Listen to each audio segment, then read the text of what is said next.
ট্রাঙ্কে করে নথি নিয়ে এসআইআর শুনানিতে হাজিরা। নন্দীগ্রামের ১ নম্বর ব্লকের দাউদপুরের বাসিন্দা শুধু কাগজ ভর্তি ট্রাঙ্ক নয়, বাবা দাদার কবরের মাটি নিয়ে এসে হাজির হয়েছে শুনানিতে।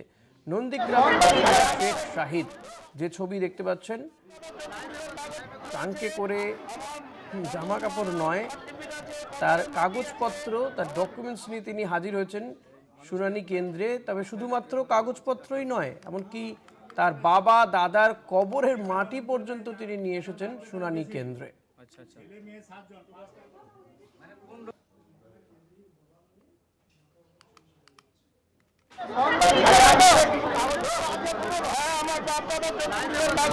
আছে, আমার দাদুর মারা সার্টিফিকেট আছে, কবরের মাটি আছে। এই মানুষকে এতটাই এসআইআরে প্রেশান করে মারছে, যার জন্য এখানে অঞ্চলে যেটা লাগবে তারা বেছে নিবে। আচ্ছা আচ্ছা, ছেলে মেয়ে 7 জন, মানে কোন ডকুমেন্টস গ্যারান্টেড হবে সেটা কোনো জানবে নেই।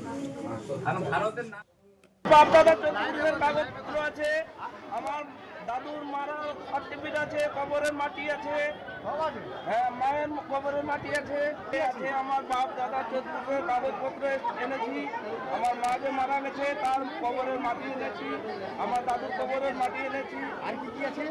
আর দাদুর বাবার যে কাগজপত্র সবাই এনেছি, সব এনেছি। যা চাইবে আপনি আপনাকে যা কাগজ যাই চাইবে দেবো। না না, ট্যাঙ্কটা দেওয়া যাবে না, কাগজপত্রগুলো দিয়ে চলে যাবে।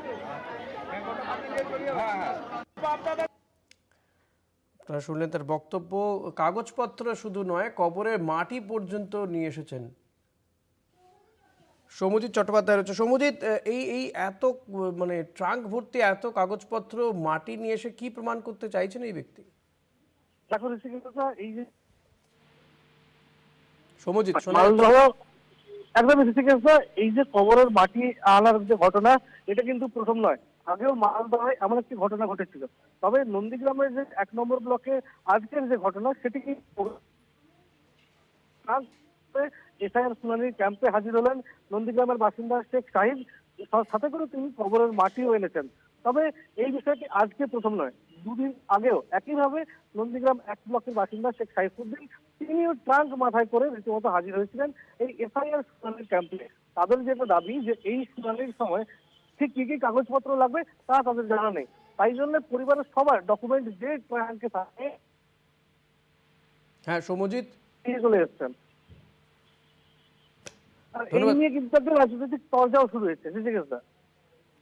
ধন্যবাদ সৌম্যজিৎ। কথা বলছিলেন প্রতিনিধি সৌম্যজিৎ চট্টোপাধ্যায়ের সঙ্গে।